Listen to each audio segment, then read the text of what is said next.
So to fill out our time, we have a featured book from Malvern shelves that I'm going to do read just a couple pages from. It's Termite Parade by Joshua Mohr. That tells let's see, well, I'm going to read the first little in the flap and then give you sort of my impression a little bit. Termite Parade tells the story of Myerd, the self-described bastard daughter of a menage a trois between Dostoevsky, Plath, and Eeyore.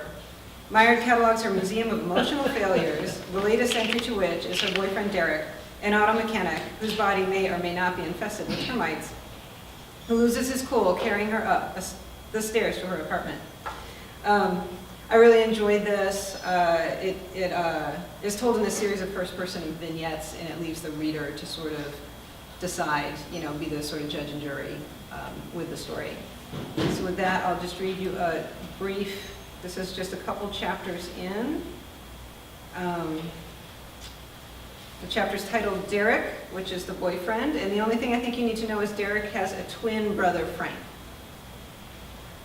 As soon as Frank walked in and saw her condition, he started with the whole, "We need to go to the hospital right this very second" routine.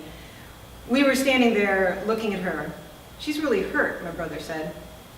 He put on a few pounds since the last time I'd seen him. He was really pale, more than we usually were. We hadn't hung out much since getting evicted from our first San Francisco apartment.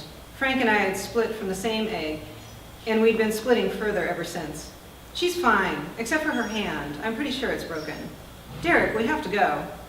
"It's just some bruises, some dental work, no big deal." "It's a big deal." "We can't," I said, and shouldn't have been drinking anymore. I knew that, not after all I'd already swallowed at Shauna's party, but a whiskey seemed like it might help my pulse slow down to double digits, so I could make a smart decision. I motioned toward the kitchen, and Frank followed me. Then I poured a whiskey and stared at him. "What happened to Myerd?" he said. "We went to a party. She drank too much. When we walked up our front stairs, she tipped and fell." I sat down at the table. He stayed standing. "We've got to get her some help." "She'll be fine," I said and slammed my whiskey. "Let's call an ambulance." "Too expensive." "I'm taking her to the hospital." "We don't have insurance." "So what? Her hand is broken, her teeth." "Frank, I don't have a hoity-toity internet job like you. I work in marketing."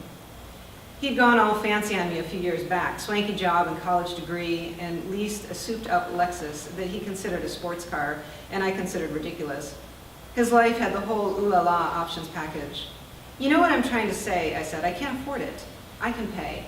"No chance." This isn't about you, Derek. This is about Myerd." He was wrong there. This was about both of us. We were tangled in this lousy knot together. I needed to know exactly what she remembered so I could stop worrying about going to prison. Then I could worry about her. I wanted to worry about her. I really did. Listen, I'm not saying she made me do it. Of course not.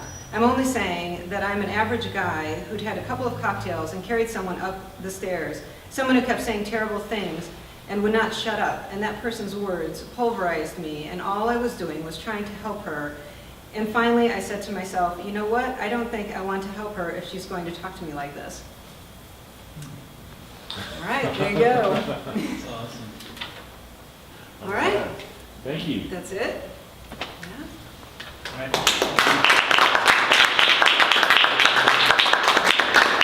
Signing or? Oh, yeah.